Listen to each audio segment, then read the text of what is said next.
Chemistry paper 2, there are, again, 5 topics, a few sort of general points for you. That based on looking at the paper 1, there was a fair amount of maths in paper 1, probably a little bit more than the average, suggesting paper 2 might be slightly lower on maths, which might be good news for you. So that might mean there might be more descriptive stuff. Also, I would say that there was only one sort of 6-mark question, suggesting there might be more 6-mark kind of questions in this one. I suspect there will be. I don't know what there's going to be in the paper, except there's some things that come up in every single paper 2. One of those, the first one I come to then is rates. So as I said, I'm going to focus on the most challenging stuff in this session, but it's really important that we know what we're doing with rates of reaction. So I'll concentrate on that to start with.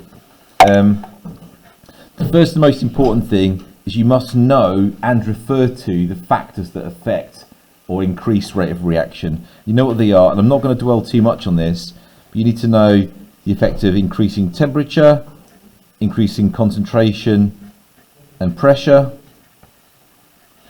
increasing surface area, and increasing or adding a catalyst. So you all know they all increase rate of reaction. If you're thinking about rates of reaction at all, maybe getting controls right and so on, it should always be these factors that you refer to. And you should be able to explain why they increase rate of reaction as well.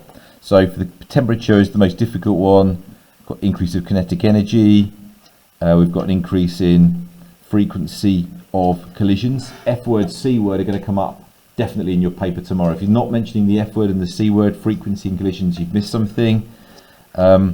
But you've also, with temperature, got to say, because they've got more energetic, harder collisions, they're more likely to cause a reaction or more likely to be successful. So I'm just going to write increased probability. So increased probability of success of those collisions. And therefore the rate goes up. Okay. With temperature and concentration of pressure, again we're mentioning increase of frequency of collisions, increase of frequency in collisions. It comes up every time, but with concentration and temperature and surface area, you've got to explain why you've got an increase in frequency of collisions. This is because we've got more particles per centimetre cubed, whether it be, sorry that's so tiny, hopefully you can see that, more particles per centimetre cubed, and for surface area, when you've got a solid reacting with a solution, say marble chips reacting with acid, for example, you'd say the increased surface area is due to there being more exposed solid particles. All right, so I will mention all this again tomorrow because it's such an important one. The key thing here, I would say, is don't be vague. Be really clear which one of these factors you're talking about. Be really clear about what's causing the change. Adding a catalyst, you need to know what a catalyst is and how it works. A catalyst is something that increases rate without the rate of reaction, without being used up. And this idea of them not being used up is important. Often missed as an easy mark. And the catalyst works by having or causing an alternative pathway with lower activation energy. And I'll just remind you that you did energy profile diagrams in the last paper, or the last paper would have covered those things. But just remember how to label activation energy. For exothermic reactions, it's normally fine, it's as drawn there. But for endothermic reactions, it's often misdrawn. The activation energy starts way down there and ends up right at the top. So there's always reactants to the top there. So just be watch out for that. So that's activation energy labelled on those. Right, where we struggle though a little bit with this topic is where I want to spend a bit of time. Obviously, a core practical is on rates of reaction. You can measure rate of reaction either by measuring turbidity changes, which I'll come to. That's the idea of getting the disappearing cross. But more likely, you'll be asked about a reaction where you generate a gas. So gas generated, typically it'd be magnesium added to acid or calcium carbonate added to acid, and you generate a gas. And you can either monitor the loss of mass, or you can, so I'll just go through each of those. So loss of mass, and for that you'd have a conical flask sitting on a balance. Usually put a bit of cotton wool there to stop any splashes coming out of the top. So you monitor the change of mass during the course of the reaction. It will look something like that. More likely is you're going to measure production of gas, typically carbon dioxide or hydrogen, and you do that using a gas syringe or measuring cylinder. Now in this school we typically use the gas syringes as the first port of call. Sorry, my writing's really bad there, I'll try and make it better. But it's worth reminding you, because often I've noticed this has been forgotten by some that I've been talking to. With the production of gas, the gas syringe is easy, but some students might not have carried out this practical where you've got an upside down measuring cylinder filled with water, and you produce the gas in the reaction on the left. The gas travels through the delivery tube, it is collected in the measuring cylinder, and remember you've got a stopwatch to going to, you monitor the change of volume, or you measure the volume over a period of time, and you'll see a graph like that. So volume against time. I'm not going to draw the gas syringe, I think you all know what that looks like. Right, so where things start to get awkward is what you do with these graphs. You need to be able to do a number of different things with these graphs. Okay, we were happy so far. Any questions before I move on? Okay, so with these graphs, you need to be able to do a number of things. Okay, so it might be you're asked, first of all, to draw a line or a curve of best fit. If you've got a data which is a curve, draw a curve. If you've got data which looks like a straight line, draw a straight line. You might be asked to work out the rate at a particular time point. Okay, if you're asked to work out the rate at a particular time point, say 50 seconds, you'd be asked to what it means for you to do. Chuck me a ruler, someone, please. You'd be asked to work out that rate by drawing a tangent. To draw a tangent, just get your ruler, exactly the same gradient of the graph at that point, and do a nice long gradient at that tangent. Very common to get that. That's the most common way of you asking them asking you to measure rate, and then you measure the gradient of that line by using the full length of it, rise over run, as you've been taught and done many times in math. So gradient of the tangent, and that will give you rate. Okay. Now you will see that at the start here, at 0 seconds, the rate is very steep.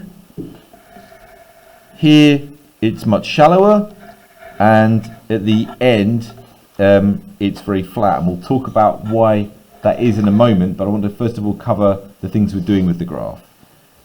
So that's a gradient at a particular time point. Sometimes, and this is, I mean, I think they ask this quite a lot, they ask you to do to work out the mean rate of reaction over a range of time points, and for that one they'll give you 2 time points, and you'll work out, I mean, you can draw a line between them if you want to, but you don't need to. All you've got to do is work out the difference in volume divided by the difference in time for those 2 different time points to get a gradient over a range of times, a mean rate over a range of time points. Okay, so that's the second thing they might ask you to do with those graphs. Now let's go back and explain then what's going on here. So why is the gradient getting shallower? The gradient's getting shallower because the rate is slowing down, and that most of you get when it comes to mock exams from what I've seen. But what we don't get right is the explanation for that. So why is the rate going down? Well, lots of you say because the reactants are being used up, but that's really vague. if, say, it's the reaction between magnesium and hydrochloric acid to give magnesium chloride and hydrogen, the reason the rate will be going down is because the concentration of the acid is going down. You have to link the rate to one of the factors we mentioned on the first page, so either concentration or temperature or surface area or catalyst. In this particular occasion, the rate is going down because the concentration of hydrochloric acid is going down, and it will tell you that that's a limiting reagent probably, which would explain that. So really clear, if you're explaining why something's happening, make sure it links back to one of the factors that we talked about on the previous page. Okay. You might also be asked to draw your own related graph. So it might be you're given a graph and they would say to you, okay, what would this graph look like if we changed one of the factors? We've got to be really careful. This is one of the hardest skills and is often done wrong. Have you got a purple pen there? Just show me that purple one. Sling it here. Right, so if you're doing the reaction at a higher temperature, the reaction is going to be faster, right? So that's easy. You just draw the same graph but steeper. Okay. That's also true if it's a higher surface area as well. Okay, we just get a steeper line. So the graph is steeper. But if you change or increase the concentration, things might get a tiny bit more complicated. Because of the space I've given myself, I'm going to do a lower concentration. So I'm going to reduce the concentration of, for example, HCl. That would mean, wouldn't it, that I get a shallower graph. But if you've got a lower concentration of hydrochloric acid, you're going to end up with less hydrogen produced as well. So if they halve the concentration, the rate would be lower, but you'd also produce half the final amount of hydrogen as well. So watch out for that. That's a really common thing that we slip up on. This one is also what happens if you add a catalyst, I should have said.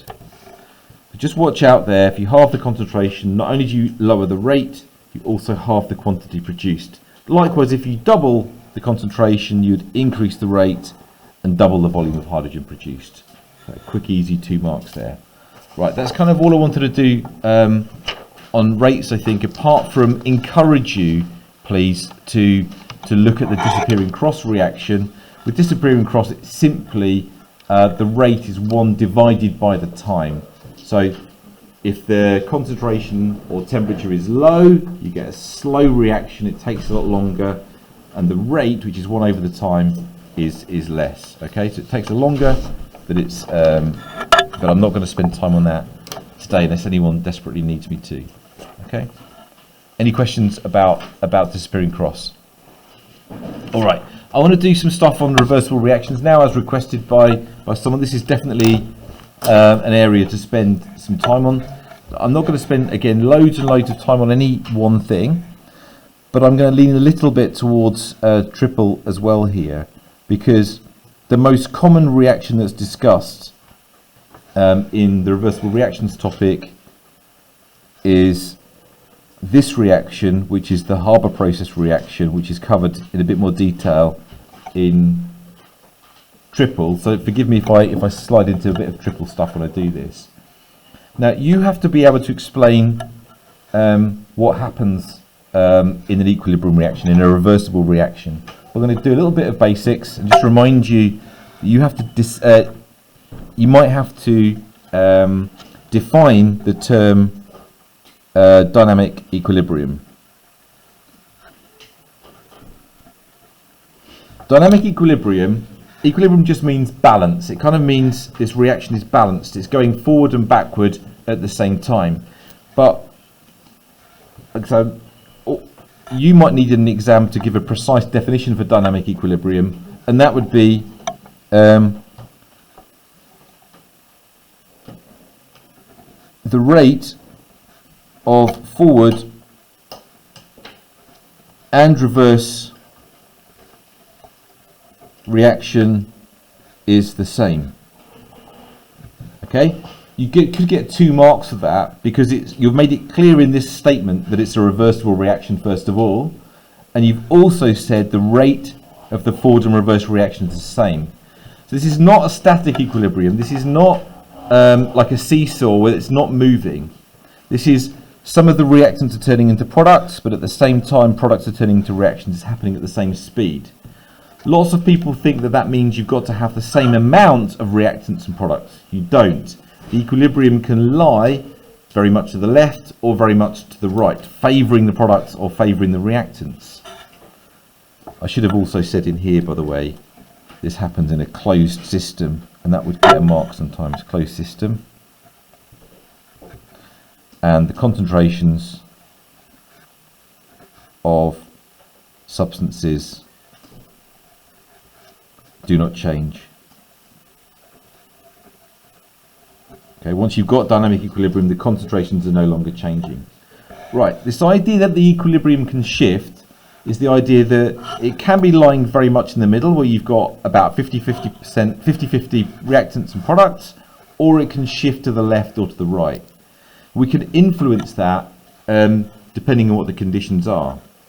So if the reaction is exothermic, it would tell you somewhere in the question. You do not need to know this, but it might say, it might have delta H is equal to some negative number over there telling you it's exothermic, or it might write it above to say that it's exothermic, or it might simply tell you the forward reaction is exothermic.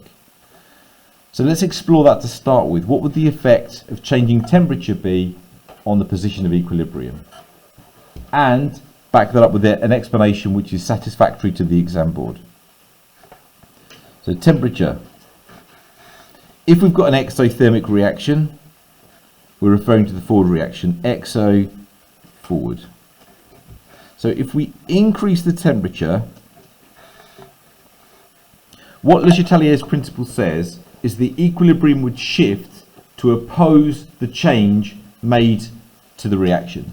So I've made the change, I've cranked the temperature up from 20 degrees to 50 degrees. So it's going to try to oppose that change. So it's going to want to move in the endothermic direction. So if I increase the temperature, it's going to try, if you like, to cool down. So what we'd say in an exam is probably not use it. We probably won't use that exact language, but we'd say if the temperature increases, we would say the equilibrium shifts to the left hand side. That's the language we'd use in the exam. That's worth a mark. We might also say, if they ask us about equilibrium yield, that means we've got less product, doesn't it? So this is a lower equilibrium yield. To explain that, we've simply got to say that the endothermic or reverse, or both of these, the endothermic reverse reaction is favoured to oppose increase in temperature. So those people at the back, you took the back, this is the question you asked. Are you happy with that? Does that make sense? Or do you want any further clarification on that? Okay. So you've got to take the same basic approach for all the factors that can affect equilibrium. Has anyone else got any questions on that before I move on? Very, very likely to be asked, okay? And I'll come back to the triple stuff in a sec on this. If it's pressure that's mentioned, it's obviously going to be gases we're talking about. It could be concentration or pressure. The same arguments hold. So if we're saying, let's say we increase the pressure, what would happen to the position of equilibrium? What we've got to do is to count the number of moles of gas in the reactants and the products. So the reactants we tot up, we say 4 moles of gas on the left hand side, and this is what you write in your exam, by the way, and we say 2 moles of gas on the right hand side. Say that, make it really clear there are more moles of gas on the left than the right. And we don't need to say this, but hopefully it's obvious that 2 moles of gas would be a lower pressure than 4 moles of gas. So if we increase the pressure, the equilibrium will shift to try to reduce the pressure. So it will shift towards the side with fewer moles of gas. So if we increase the pressure, equilibrium shifts to the left hand side because of what we've just said, what we just justified there, because there are 4 moles of gas on the left. Hang on, I've got that wrong, haven't I? I'm sorry. If we increase the pressure, the equilibrium shifts to the right hand side because there are fewer moles of gas on the right hand side.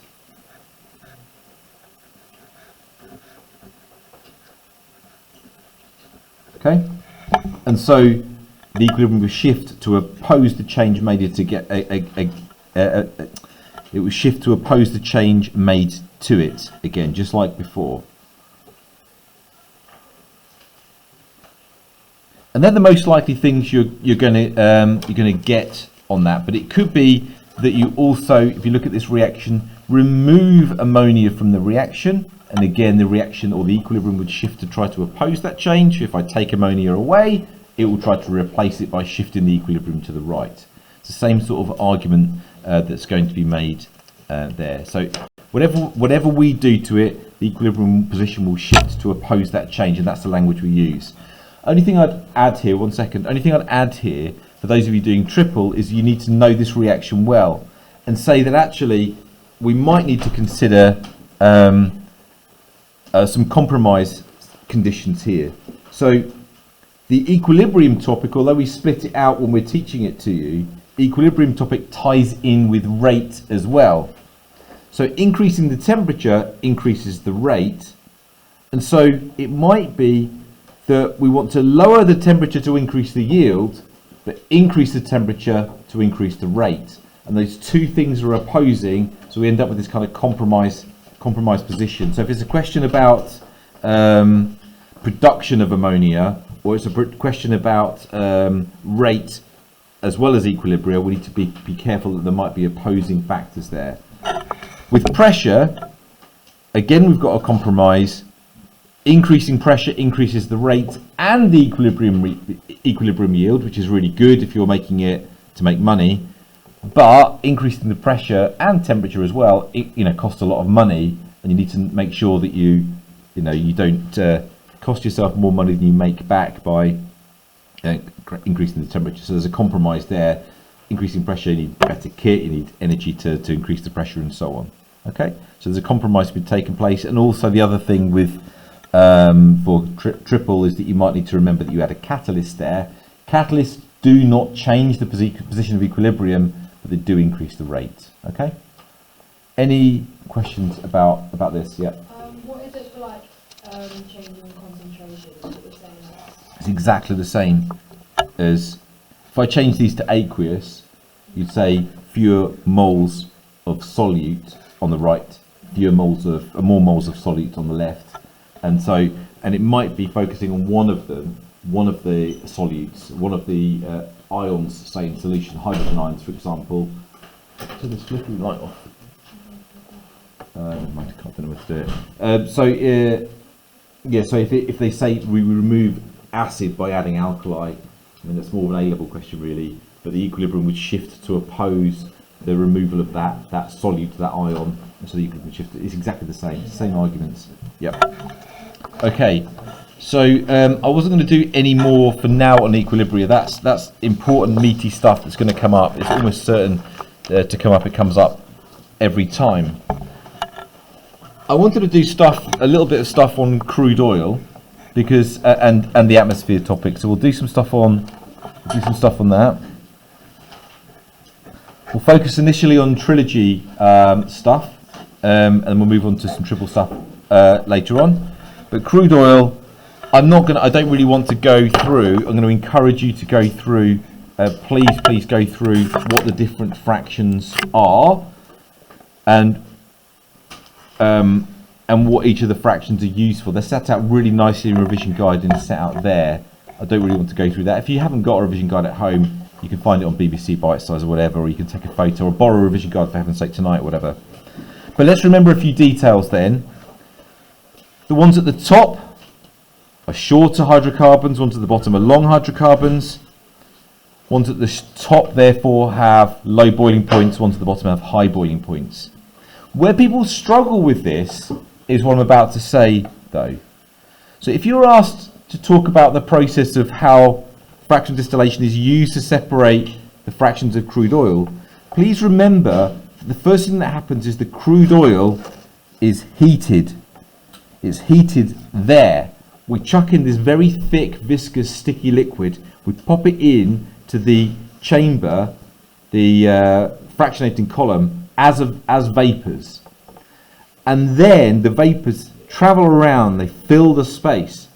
But as soon as the chamber gets cool enough for those vapours to condense, they do so. So as they go up, these will condense at these temperatures here and be taken away to be used for lorries and trains. But the shorter chain ones that stale gas at those temperatures carry on going further up and eventually end up with the ones that are very short going out the top as a gas. At the bottom, the liquid ones come straight down the bottom and are used to make things like bitumen or bitumen. What's the other name for bitumen? Tar, that sort of. There's another name for it you sometimes see, but bitumen anyway. Okay. Now, so that the main thing I wanted to focus on there is not this whole thing about fractionating column really, but it's remembering people forget that it's cool at the top, hot at the bottom, and that they're heated and turned into vapour first. That's often missed. That's often forgotten. I want you to know, though, going also about how hydrocarbons are formed a little bit, and we'll cover that when we do a bit on the atmospheres. We'll do that in a little while. But before we do that, I want to do a little bit on cracking. Cracking comes up a lot, and it's worth mentioning that. So cracking, the idea is there's all these different hydrocarbons that I've just shown you over here. The ones that are about 8 to 15 are incredibly useful, have lots of uses, and they're really easy to sell and make a lot of money from. Also the stuff that's very short, like the 3 carbon ones are very useful and we can make lots of money out of them. Also alkenes are very useful, but all of these things are alkanes, and I'll draw some alkenes and alkanes to remind you of that in a bit as well. The ones down the bottom here with very long chains like 20 carbons and 40 carbons and so on, there are fewer uses for them, and we find it therefore more difficult to make money from them. So I'm going to use this zigzaggy line here to represent a long chain hydrocarbon, and it's an alkane because there's no double bonds. I'm also going to remind you that a hydrocarbon, we know this, don't we? Hydrogen and carbon only. Yeah, I think we know that. And it's also saturated, meaning it's got no double bonds. Saturated. All right. So this is a long chain hydrocarbon. The language we need to use in the exam is there's fewer uses for long chain hydrocarbons, so they are cracked. Now you need to know about a couple of processes for doing this. One is what we call thermal cracking, which is simply heating it to a very high temperature, and the molecule simply falls apart. And what you get is a shorter chain hydrocarbon, which is an alkane, with more uses. And you can go on to explain, people can make lots of money out of that by burning it as petrol or whatever. Okay, and you also get an alkene produced, and there's lots of uses for that as well. So alkenes, for example, can be used to make polymers and lots of other chemicals as well. So the long chain alkane is cracked into a short chain alkane, shorter chain alkane with more uses, and an alkene. The other way of doing it is catalytic cracking, and you simply need to know that they would use a catalyst for that, and an example of a catalyst would be something like aluminium oxide, you might see the word zeolite used, or you might see just porcelain pot used. You might see any of those phrases. But catalytic, the advantage of that, of course, is it can be done at lower temperature, and therefore it costs you less to do it, and you can make more money from it. You might, though, be expected to work out a balanced equation for that. I'm not going to remind you of this particularly, but alkanes have got the general formula CnH2n plus 2. So the alkane might be something like C20H42. And you might be told one of the products of cracking, let's say, would be C15. And you might have to work out how many hydrogens that has. Times it by 2, add 2, gives you 32. And you might then be asked to work out the formula of the alkene. Okay? The alkene must be made from the remaining carbons and hydrogens that were not used. There's 15 of them have been used here, so the other ones must be here. 15 and 5 is 20. And the hydrogens, 42 take away 32 is 10. So we've got that's the alkene, that's the alkanes. You might be asked to balance one of these, that they'll give you some of the information there. Happy with that, folks? Any questions? But know that there's please two ways of doing cracking. And it's possible that you're asked to comment on the method for doing cracking, and I'm just going to draw that for you.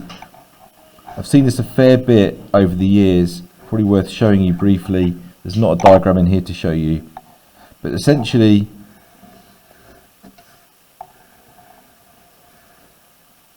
what happens is you end up with set up something like this in the lab, where you've got a trough of water with an upside down test tube filled with water, and you heat the catalyst there. That's the aluminium oxide or the catalyst, and here's your hydrocarbon sitting into mineral wool. You heat the catalyst and warm maybe the hydrocarbon, and the vapors of the hydrocarbon travel over the catalyst, turning into the gases, and they travel up and end up as a gas in the test tube over here, which we can capture and we can test to show that an alkene has been formed.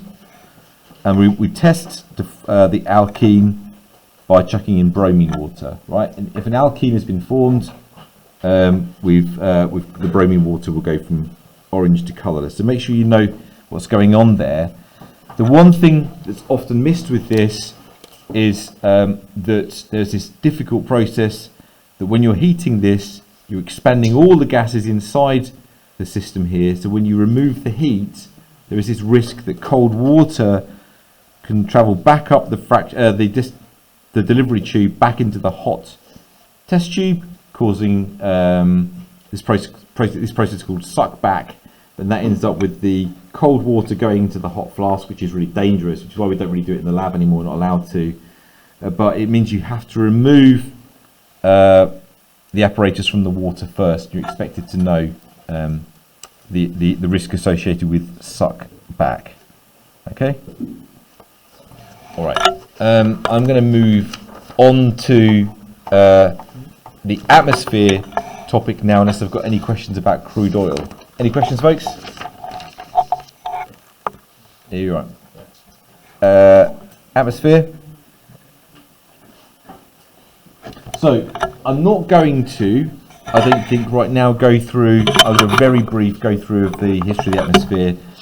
I'll just say it rather than write it. This idea that early atmosphere, volcanoes, carbon dioxide, water vapor, nitrogen, no oxygen.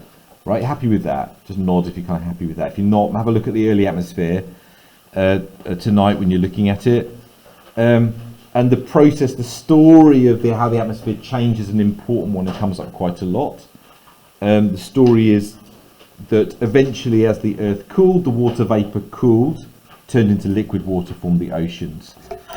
Now, at that point, really, the significant thing is then the carbon dioxide levels went down really significantly due to a number of processes, dissolving in oceans, and also photosynthesis started taking place, particularly with algae that had evolved in the seas, in the oceans. All right, so the carbon dioxide levels went down massively, and the oxygen levels therefore went up due to photosynthesis as well, leading to our kind of modern atmosphere. That's a very, very simplistic version of it. But they're the key things you're expected to know. How did the early atmosphere form? Why did the carbon dioxide levels go down? I'd like you to think about what happened to all that carbon dioxide. I'm just going to ask you to have a little look. So we end up with carbonate rocks. Carbonate is CO3 2-, so rocks. And that could be from minerals in the water. It could be from forming the carbonate shells of animals. But it could also be formation of fossil fuels as well. So things like the plants, and the trees, and whatever, fell to the bottom of the ocean, got squeezed and squished over millions of years under huge amounts of pressure and high temperatures to form this locked up carbon. So the carbon dioxide that was in the atmosphere is now mostly locked up as fossil fuels or carbonate rocks. Hopefully you're happy that the idea that now that we're burning some of those fossil fuels, those hydrocarbons, the coal, crude oil, that's putting the carbon dioxide back into the atmosphere, causing climate change. I don't want to get, you've done climate change since year 7 or before. This idea, the issues around climate change, causes of it, the consequences of it. I don't want to do that now, right? But make sure you freshen all that up tomorrow. You know all that stuff, don't you? You're kind of confident on that, I'd have thought. Let's, though, spend a little bit of time talking about the greenhouse effect, though, because that's often something that people struggle with a bit. So it's worth just going through. There's Earth, right, and that's the atmosphere of Earth.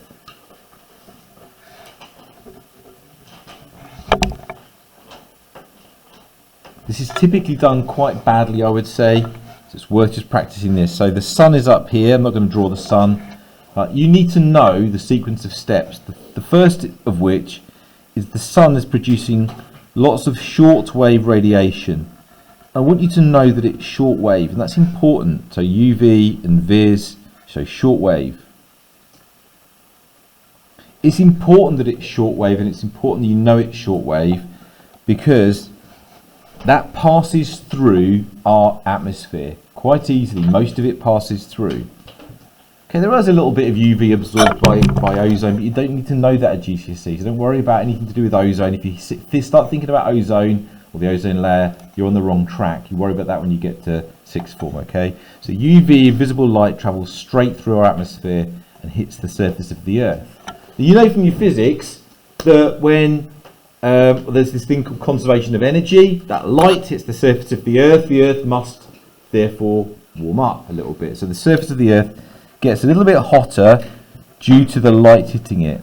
Okay, so the surface of the Earth is not, don't get the idea that it's heated from the inside out because we've got this hot, core. It's about the heating of the surface of the Earth from this shortwave radiation. You also know from physics that warm things emit infrared radiation. If I had an infrared camera in here, you'd all be glowing red or white, wouldn't you? You'd see you all because you're all glowing, because you're warm. So anything that's warm emits infrared radiation. So there's the infrared radiation being emitted by the Earth. That's the second stage of this you're expected to know. And the third stage is then that infrared radiation is absorbed by greenhouse gases. The main greenhouse gases you need to know about are carbon dioxide and methane. Carbon dioxide, particularly from burning fossil fuels. Methane from agriculture and other sources as well. The reason that those things absorb infrared is not important. It's important you know that they do. When they do, they get warmed up themselves. They literally physically get heated up and they vibrate a bit more. We know they're warmed up, we can see that. What they do when they're warm, they therefore then emit that infrared themselves. So they then re-emit infrared radiation in all directions. So some of that infrared is effectively being trapped in our atmosphere, making our atmosphere warm.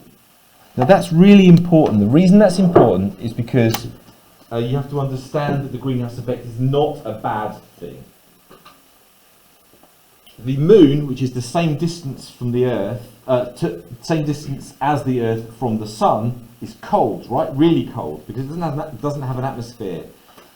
In UV short wave radiation is hitting the moon, but it's bouncing straight back off again, and is not being trapped by the atmosphere, whereas on Earth it is being trapped. So the greenhouse effect is important.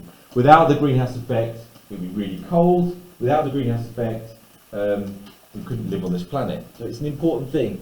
The issue comes when there's too much carbon dioxide. You should know, shouldn't you, the levels of the gases in the atmosphere. I haven't done that. You know that carbon dioxide hopefully is 0.04%. It's tiny. If you don't know that number, it's tiny, 0.04%, but it's climbing. All right. So,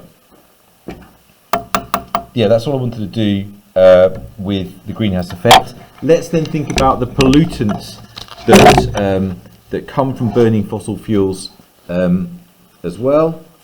And the pollutants are, you need to know, I'm going to go through each of them in turn, sulfur dioxide, nitrogen oxide, carbon monoxide, and carbon particulates, which we might call soot. So carbon particulates or soot. You need to know how these are formed, and you need to know the consequences of them. So I'm just going to go through that. So sulfur dioxide is formed because coal and other crude oil contain sulfur, and when you burn the sulfur along with the coal, let's say, you get sulfur dioxide produced, and that causes acid rain. And I'm going to ask you to look up the consequences of acid rain, so fish and trees dying and all that kind of stuff. Nitrogen oxide is the one that people get stuck on. Simply at the high temperatures found in cars, or engines, sorry, I should say, the nitrogen and oxygen that's found in the air combine with one another. It's nothing to do directly with the fuel itself. The nitrogen and oxygen themselves react with each other, and again that causes acid rain, but it also causes respiratory problems. Carbon monoxide and soot both come from incomplete combustion of fossil fuels, of hydrocarbons.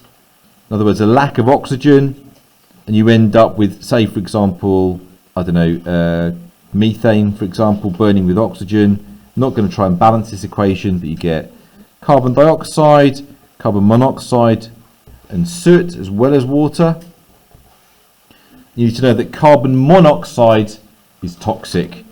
Don't get into too much detail about how it works if you don't want to. You know probably from your biology it binds to hemoglobin and stops hemoglobin carrying oxygen around the body. The key thing you need to know is that it's toxic. Carbon particulates cause global dimming. Global dimming. Right, that's all I'm going to do on atmosphere. The resources topic is huge. Now, I was really debating with myself how much to do on the resources topic today, and I decided actually the resources topic is really something you can have a good read over yourselves. I'll leave this back up if you want me to for a second. You okay? You all right? The resources topic, the one thing I want to do though is mention to you the life cycle assessments. And I've got a funny feeling we're due for a life cycle assessments question. So life cycle assessments, I'm not going to spend long on it because we haven't got all that much time. But for life cycle assessments, first of all, know what one is. It's a measure, I wrote this down earlier, it's a measure of the environmental impact of a product over the course of its entire lifetime. So it's a kind of a vague thing, very difficult to measure and pin down the number of, and there's a number for, and there's a number of ways of doing it. We don't need to know any of the detailed ways of doing it, but we might have to interpret data. In fact, it's most likely we're going to have to interpret data. So you'll be told some stuff, and if you're given data about a product, or in any of the kind of questions you could get, if you're given information, refer to all of that data in your answer. Talk about the trends that you see, talk about all of the columns of data, all of the rows of data. What trends do you see? What are the advantages and disadvantages when you're comparing two different products before you give your overall conclusion? Now, the one thing I want to mention to you is the little acronym that I use in lessons. I think some of my colleagues do too. So drum T. Refer to all of these things. So drum, I'm going to start with the R, which is raw materials. Consider where the raw materials are obtained. Consider if they've been obtained from far-flung places. Consider if mining for the things causes issues. If they're finite or renewable, something I'm not going to spend time on. If we can use if we're using finite raw materials like crude oil, that's bad. If we're using renewable raw materials like trees, that's a good thing. So consider the raw materials. If we're mining things in the ground and we're causing there to be an eyesore, that's a bad thing. Consider the use of the substance during its lifetime. Consider how good the thing is. If we're comparing, say, plastic versus paper bags, plastic bags are better, right? They work better, but they've got issues with them. So often, environmentally worse things have they kind of tick the boxes in terms of use, so be careful to mention that. But also it means what is the environmental impact you use it during its lifetime. So for example, if you're comparing cars or different fuels for cars, diesel compared to petrol or liquid LPG or whatever it might be, which one it has a lower environmental impact. They'll give you data on that. The M is about manufacture. If, again, there's lots of processing involved to make your thing, to make your object, you've got to consider that. And the D is the disposal. So if there's lots of toxic products, which there might be for, say, fuel cells, for making for a car, that would be an issue for disposal. Or if you've got something which is completely environmentally friendly, there might be no waste products. Or you're talking about cars, the production of carbon dioxide when you're burning the fuel or whatever. And the last one which links them all together is transport. So there's always an environmental impact for getting your raw materials to your factory, getting the products from the factory to the people and all that kind of stuff, and then disposal at the end. So heavier things require more energy to transport them, so take into account all of those things, please, and then give your overall evaluation at the end of which is the better product. So just watch out for that. Okay, I think the last thing I'll do before moving on to triple stuff is around the chemical tests. Then I'll move on to that for triple as well. So make sure you know the tests for carbon dioxide, which I'm not going to write them down, you can look them up, but we should all know the bubble through lime water and it goes cloudy. Oxygen, glowing splintry lights, 3 words. Don't write an essay, glowing splintry lights. Hydrogen, lit splint squeaky pop, 4 words. Chlorine, damp blue litmus paper goes red, then, sorry, you should just say white, can't you? Damp blue litmus paper just goes white, that's all you need to say there. The one that's often forgotten is water. So we can test the purity of water by measuring its boiling point. Most people forget that one, it's an important one. But you can test for water by using cobalt chloride paper.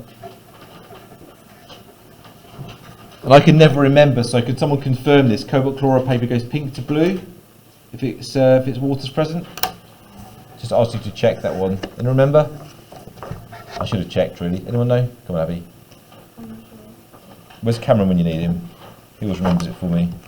Oh, never mind, look it up. Yeah, so remember that one. I'll see if I can find it before you go. Okay, so remember that. All right. Okay, I think I'll stop. The other one is alkenes. Remember, alkenes is bromine water. Alkenes is bromine water goes orange to colourless. So I'm going to move on to some triple stuff next. If the trilogy people want to hang out, that's fine. If you want to go, that's also fine.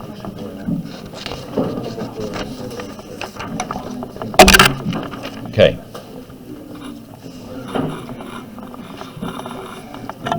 So the last 10 minutes I'm going to focus quite a lot on organic chemistry, but I'll do a little bit on the chemical tests first of all. Okay. So just just ask you to refocus. We'll keep going till we've got 15 minutes. We're going to go to 1:30. If you want to go before then, you can. But I'm going to go till 1:15. All right. Thanks. Okay. So, with regard to the chemical tests, I'm not going to go through them all. I'm just going to remind you that you need to know the colours for all the flame tests. Please learn them before tomorrow. All the cation tests are also flame tests. And you've got the hydroxide test, which I'm going to just briefly go through. So the hydroxide solution tests. You've also got the anion tests, which are chloride, bromide, iodide, and sulfate, and carbonate. So it's those, as well as the ones we've already done, right? So the cation test, first of all, the flame test, make sure you know how to do a flame test. So clean the nichrome wire in strong acid. Clean the nichrome wire in strong acid. Put the nichrome wire in the flame. Make sure that it's clean. Then dip it in the sample. You're too right, girls. You're right there. Yeah. Then dip it in the sample. Then stick it in the flame. And then, if there's a colour, you need to know the colour. But make sure it's clean first. That's often the thing that's forgotten. But I'm not going to go through the colours now. What I'd say to you also, there's this thing called flame emission spectroscopy, which is often overlooked and forgotten by people. Right. So the kind of electronic way to do flame tests is using flame emission spectroscopy, where you get these kind of graphs like so. Okay. I know you can't see that well. It's pretty dark, so I'm brightening up as much as I can. But hopefully you can see that the known sample has got a very fixed and very precise set fingerprint, if you like, that gives a particular range of colours. And you've got then, so these are the two reference samples, and this is our unknown. Clearly that stuff is the stuff we need to, or this stuff is X rather than Y. It's really easy. You should know a tiny bit about how it works. Essentially all you do is exactly the same as a flame test, but it's with the machine. So the machine gets, the chemical gets chucked in the machine, it gets heated up, electrons are lost from the sample, electrons drop back down again, and when they do, they release a colour. It's all that's going on there. Make sure you have a little flick through that session there. It's just the more precise way of doing flame tests, okay, using a machine. Right. The cation and anion tests, or otherwise known as the precipitation tests, I wanted to spend a minute or two on. Make sure, please, you can, for example, write the equations for the hydroxide tests. So if you're testing for calcium or any of the other cations, first of all make sure you say that the sample and the hydroxide are in solution, because these are precipitation tests, you need to know they're in solution. However many plus charges there are is the same as the number of hydroxides you're going to need. The precipitate you get is always neutral, so this must have two hydroxides. And these ionic equations are going to have state symbols on them. So the reactants are always going to be aqueous, the product's always going to be solid. Make sure you can do that for all of them, and I'll do a second example for you now just to show you. So aluminium would react with hydroxide as well, but you need three of them because it's a 3+, giving you another white precipitate, same as the first one. Some of the tests lead to the same result, and you need to know the follow-up to that. With the aluminium, what you do is you add another, you add an excess, don't you, of hydroxide, and that would lead to the formation of something which is ionic again, which is an ion, which is in solution. Okay, so that redissolves. So just make sure that you can write the equations for those anion and cation tests. As an example of an anion test, you need to know, for example, that sulfate ions are detected by chucking in barium ions, barium chloride. So just make sure you can write the ionic equation for those. But do make sure you learn those tests before tomorrow. They will come up. There'll be at least one or two marks on them. and then the halides, so chloride, bromide or iodide, all tested by using silver ions. So make sure you can write the ionic equations. You need to know, have the sodium salt in solution, add silver nitrate after adding nitric acid, and then you get the white precipitate. I'm not going to go through all that for all of them now. Make sure you know them though, that's all I was going to say. Alright, along with the ionic equations. Any questions about the chemical tests? Please do try and learn those before tomorrow. There's a revision sheet on those that I've sent you in the past. If you can't find it, you want it again, just email me tonight and I'll send it to you again. But it's all in your revision guide anyway. Now, a little bit on organic chemistry, right? So, let's just remind you, I'm not going to draw an alkane or an alkene, but just remember that monkeys eat peanuts, butter, so 1 carbon, 2 carbons, 3 carbons, 4 carbons. The alkenes, remember that the alkanes and the alkenes, remember that carbon always makes 4 bonds. So if you've got something like, I don't know, propane, easy to draw, right? So I will draw propane actually. Propane is a saturated hydrocarbon, doesn't do much, doesn't really react with very much apart from burning. You end up with something like that. All the carbons make 4 bonds. That's propane because it's got 3 carbons. If it's propene though, remember we lost 2 hydrogens on adjacent carbons. So be really careful when drawing the alkenes. The common mistake, as some of you will know because you've done it a load of time in class, that the carbons have only got, you've got a total of 6 hydrogens, with each carbon making 4 bonds. The common ones to get wrong are the ones on the double bond. Look, this has only got 2 hydrogens now, this has only got 1. We end up with CnH2n, C3H6. Make sure you get that right. Okay, before we move on to the other organic molecules, let's just remind you that alkenes undergo addition reactions. And there's loads of them. Addition reactions, remember, have 100% atom economy because 2 things become 1. And they can do that with lots of different substances. Okay, so they can react with Br2, or they can react with HBr, that could be HCl or HBr. They can react with steam. They can react with hydrogen with a catalyst at high temperature, so nickel and high temperature and high pressure. But these reactions are all the same, so I'm not going to go through them all. The thing you end up with is the same carbons, the same hydrogens, but you've no longer got a double bond. Whatever the substance was here is now attached to those 2 adjacent carbons.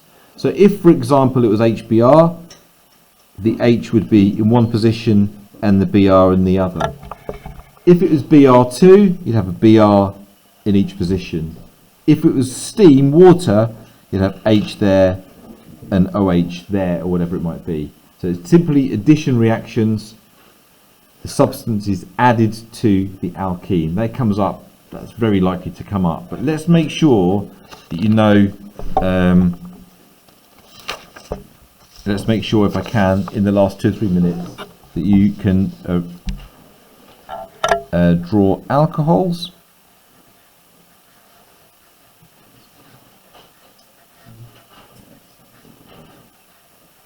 That's an alcohol, that's ethanol. And the thing about alcohols is they've got this OH functional group, and that could be on any carbon. This one's drawn at the end.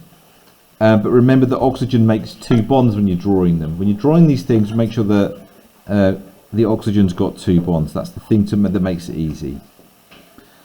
You need to know that alcohols can be oxidized. Okay? I'm going to write this slightly differently.